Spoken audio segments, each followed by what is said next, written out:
Here we go. All right, sorry for the delay. So we begin Sefer Vayikra. The Ramban, similar to the beginning of Sefer Shemos, has an introduction, which is very important to see because, especially for the nuances, what is the Ramban's theme? How does the Ramban understand the theme of Sefer Vayikra? And lots of different Rishonim will obviously have different perspectives on this. Let's understand what the Ramban says. At the very beginning, HaSefer Hazeh, he says, Hu Toras Kohanim Uleviim. This Sefer is the Sefer Toras Kohanim Uleviim, which means that it deals with matters that are to do with the Kohanim and the Leviim. In it is discussed issues, all the issues to do with the Korbanos and the Mishmeres HaMishkan, which means the effectively the I think in this context it literally means the guarding or the watches of the Mishkan. But I think here in this context, he seems to mean the use of the Mishkan. I think that's what he's referring to.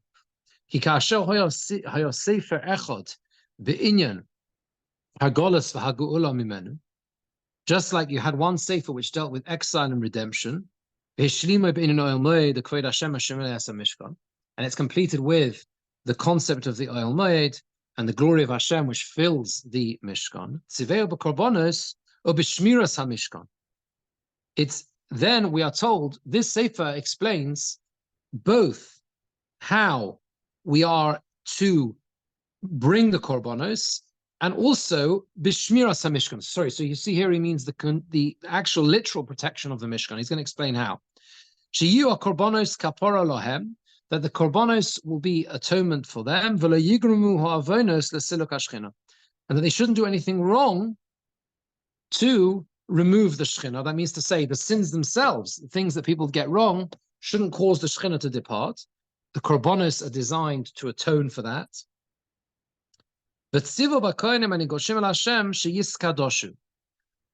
So one side is the concept of the Korbanos, the idea that they are meant to elevate us and ensure that we don't lose what we have attained and don't cause the Shekhinah to depart. And the second point is to command the Kohanim, who are the ones who approach Hashem, that they should achieve a level of holiness, that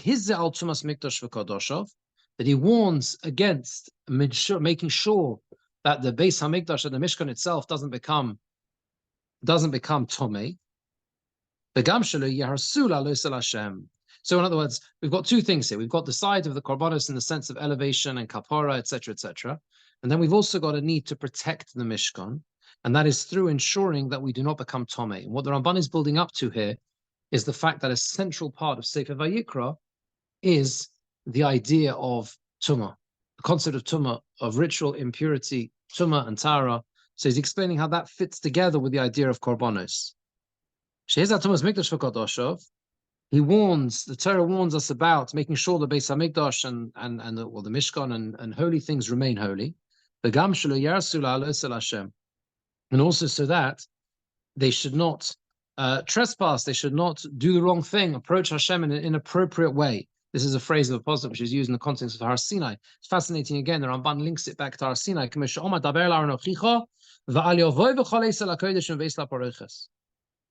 Aaron is told, don't come all the time, beginning of Parshas Acharim, do not come every moment, all the time to the Kodesh, to Kodesh HaKadoshim.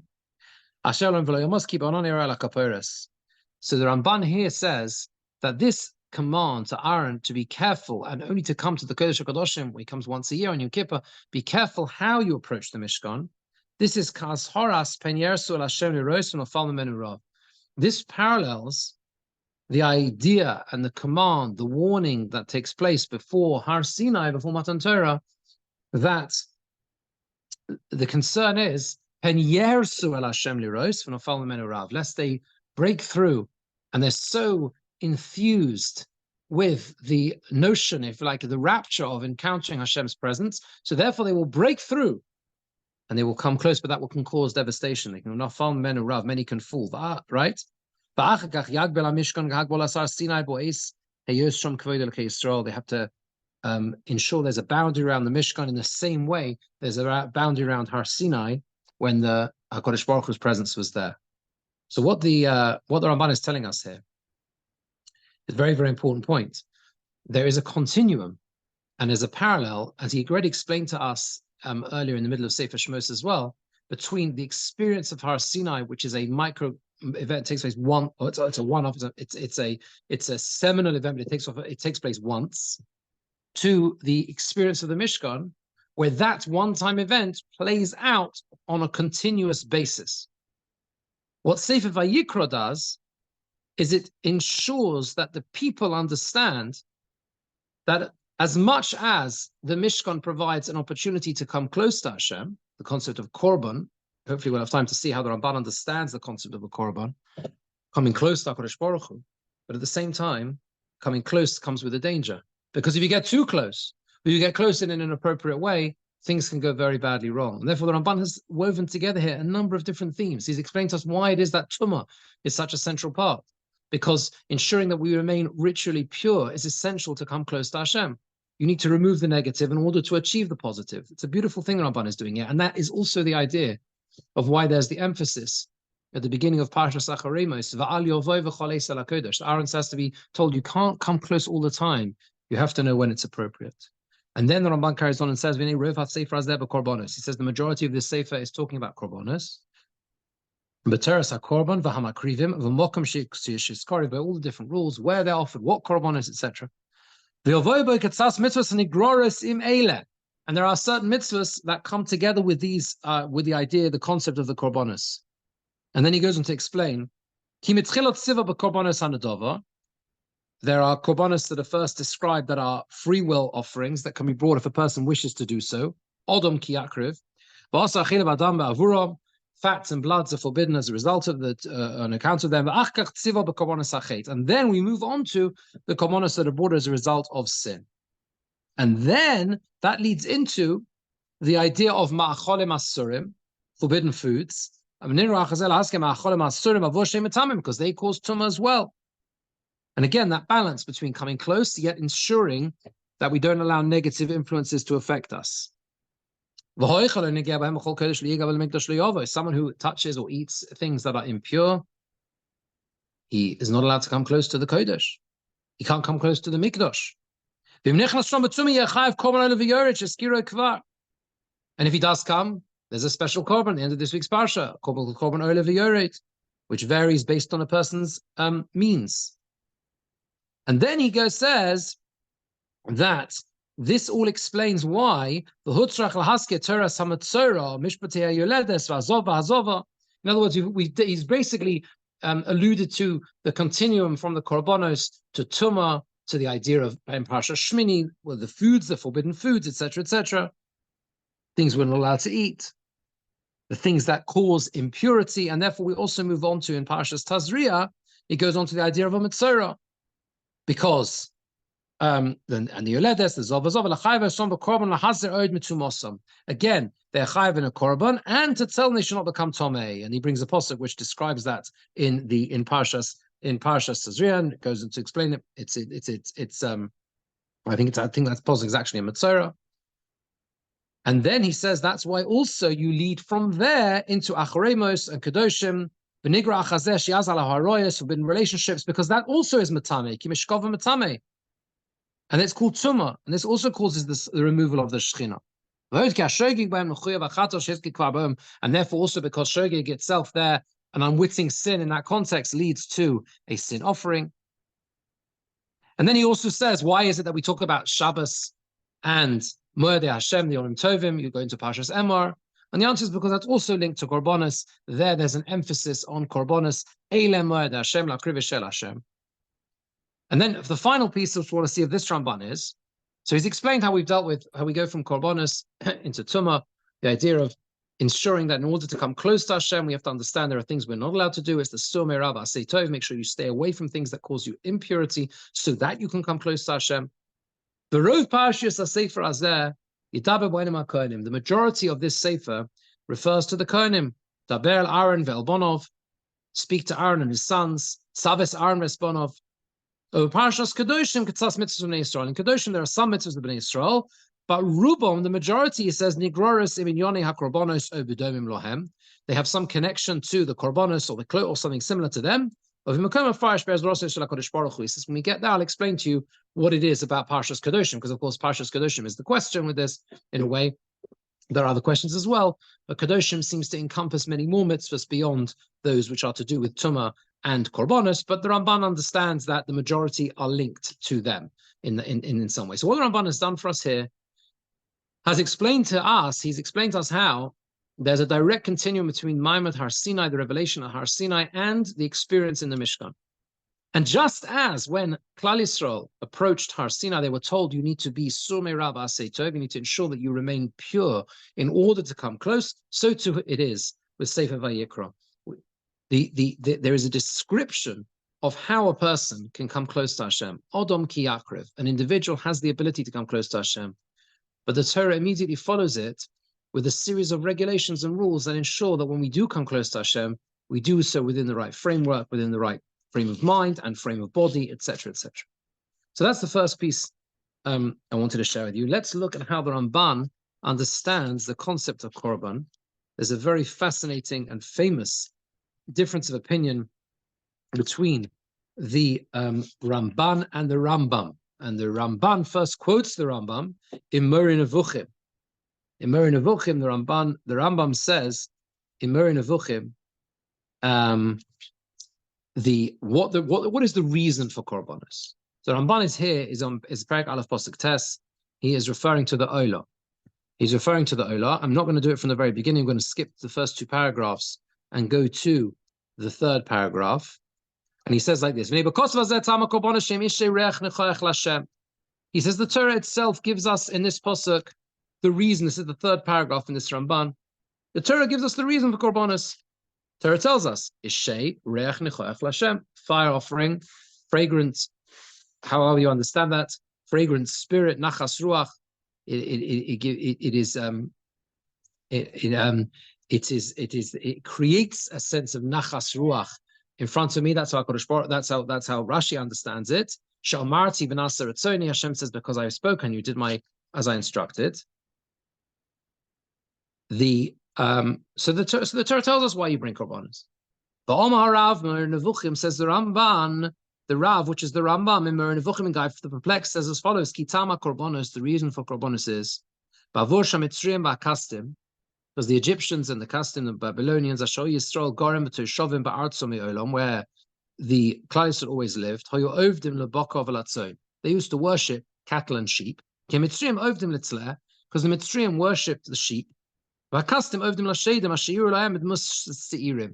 Kastim, the Chaldeans, the Babylonians, they worshipped demons, which appeared to them in the appearance of goats. Says the Rambam, he's quoting as the Rambam is in the Ramban Al HaTorah. You go to visit India, and you'll see that they will never slaughter cattle. They worship cows. Goes on to this day. And that's why, says the Rambam, that Hashem commanded to shech these three specific types: goats, sheep, and cattle. The Shem HaNichbod for Hashem. Kedei sheyodeya, kedei sheyivoda, sorry, so it shall be known. Ki hadover sheyichoshvim came betachlis u'aveira, that the things which they thought were betachlis u'aveira, were the epitome of sin, hu asher yakrivu laborim. This is what they should offer for the Creator. This is what is necessary. This is the very thing which should be offered for the sake of Hashem. And through this, sins will be atoned. That's how all these bad, these incorrect and mistaken ideas of idolatry will become weakened. He says that the way to weaken an illness, a sickness, is always to do the reverse.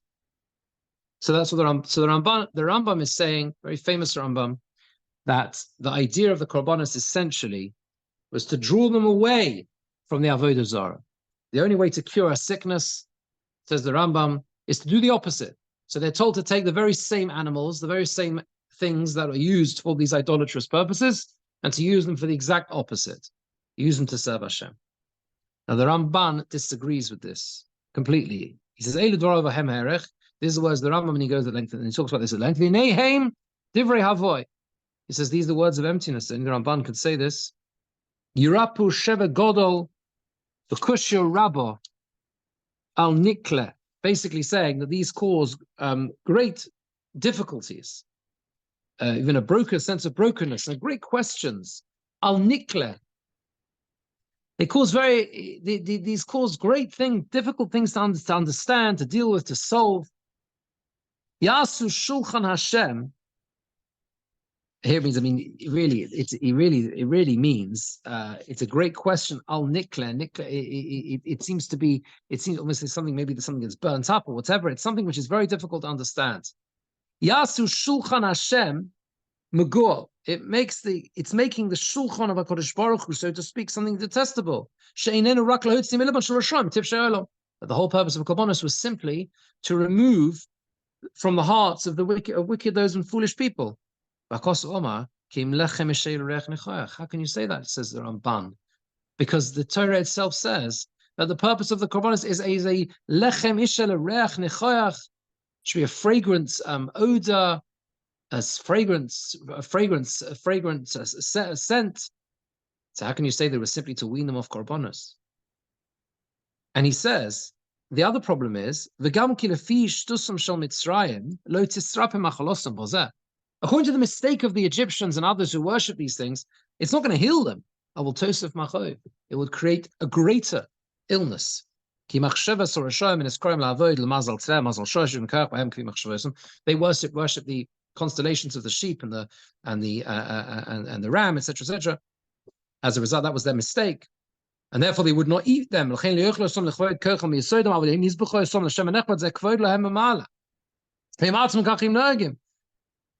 So they would not consume them, he says. But if they are shechted, if they are slaughtered for the sake of Hashem, that's a covet for them. How is that going to help solve the problem of idolatry? It seems to be a way of elevating their idols, so to speak, and that's problematic. How can that solve the issue? And they themselves did this, he says. We have a pasuk later on in Vayikra. They should not slaughter anymore what they slaughter for their idolatry. Seirim here refers to idolatry. The seir, the goat form of idolatry. Those who and you see those who make the egel, that's what they did. They shechted for the sake of it. Okay, so he goes on to say, quotes more of the, I think he brings another idea of the Rambam. The Rambam describes what they used to do. The second, we don't have time to see it all inside. The second issue, so the first question was, that is a problem. The posuk itself says it's sheirech nichach, which means it's difficult to understand. It's just to wean them from idolatry. Second problem is how will it achieve that? Because actually, you're basically saying, look, these things that you worship, we're going to shech them for the most holy purpose. So how's that going to remove them from idolatry? On the contrary, you're elevating them. And the third issue, he says, is that long before the concepts of idolatry are spread throughout the world, you find the concept of sacrifices, of korbanos in the Torah. He says Noach brings a korban, right? It says Vayarach Hashem es reach nechoach. It says Hevel brings a korban. He says the Ramban, there was no even hint of idolatry at that stage. Bilam talks about the 7 mizbechos orachti v'al par v'ayal b'mizbeach, and he wasn't trying to, when he shechted those, he wasn't trying to remove from evil eye faith and ideas. He wasn't commanded to do so. He did it to come close to Hashem, so that he should have the ability to prophesy. That's what was going on there. Okay.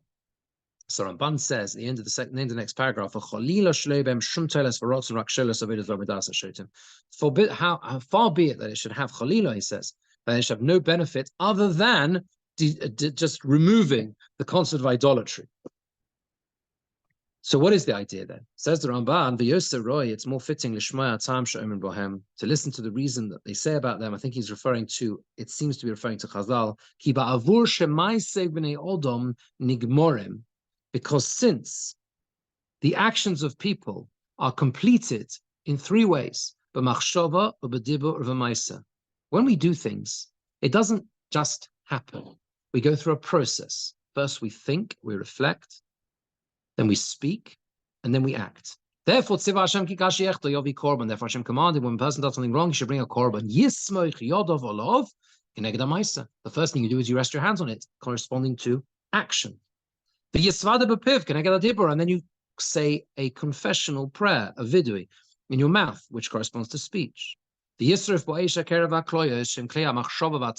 burns in fire the innards, which are corresponding to the concepts of evil thoughts and desires. Can I get yod of the limbs, the forelimbs, which corresponds to one's hands, v'raglav shalodam, the feet of, or the crime, the limbs, and the limbs of the animal. V'kra'im keneged yod of v'raglav shalodam, it corresponds to the hands and the feet of a person, ha'osim kol malachto, that actually carry out all of his work. Again, that may have done the inappropriate things. V'yizrak adam lemizbeach keneged domo benafsho. One sprinkles the blood on the mizbeach, which corresponds to the blood of the nefesh. Kadesh yachshav adam asoso kol eileh. And the idea is that a person should go through a deep process, a mental process, when he performs all of these things. That he is sin to Hashem with the guf and the nefesh, with the physical body and his soul. And it's fitting to him that his blood should be spilt and his body should be burnt, except if not for the kindness of Hashem, who has taken an exchange for this, and this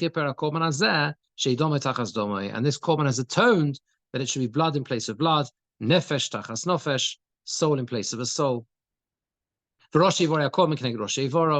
And the heads of the limbs of the korban correspond to the heads of his own limbs. Beautiful line this, the portions. The idea is there are parts of the korban that need to be given to the kohanim.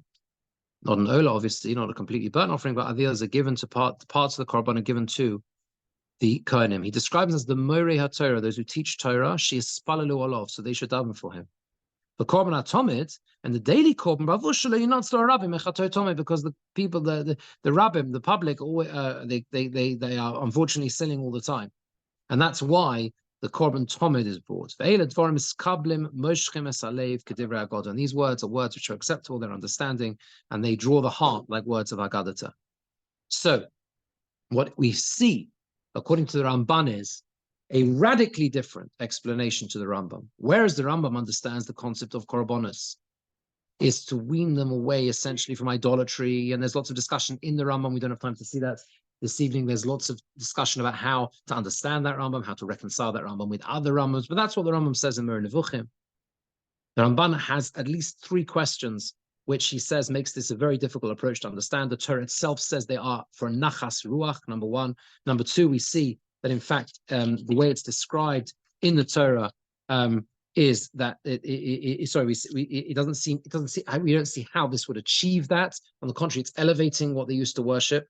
And number 3, you find that the korbanos are brought in other different contexts before idolatry comes on the scene, etc. So the Ramban says the reason is that every action that is performed with these korbanos is meant to change a person, to change us through mind, through speech, and through action, so that we live lives of different people. The Ramban then carries on and elevates people effectively. The Ramban carries on and says that, and we don't have time to see, just to sort of summarize a little more about what he says.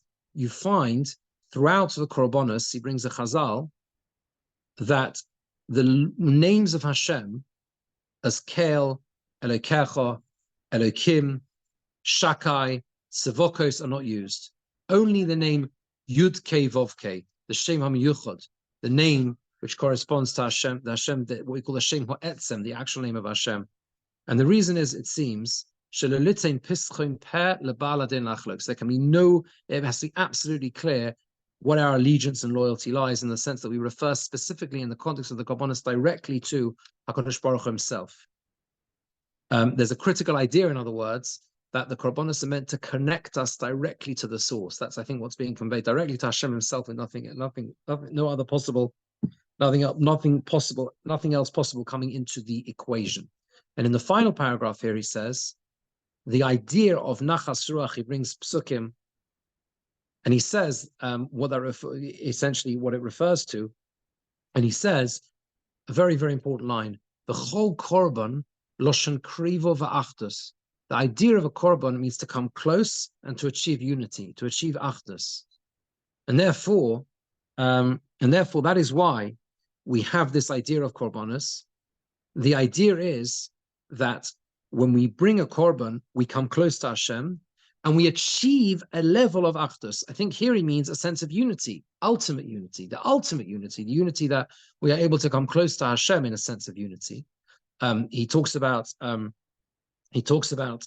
idea that that korbanos are meant to unite us with Hashem, bring us close to Hashem, and from there we learn so much more about how we are meant to live.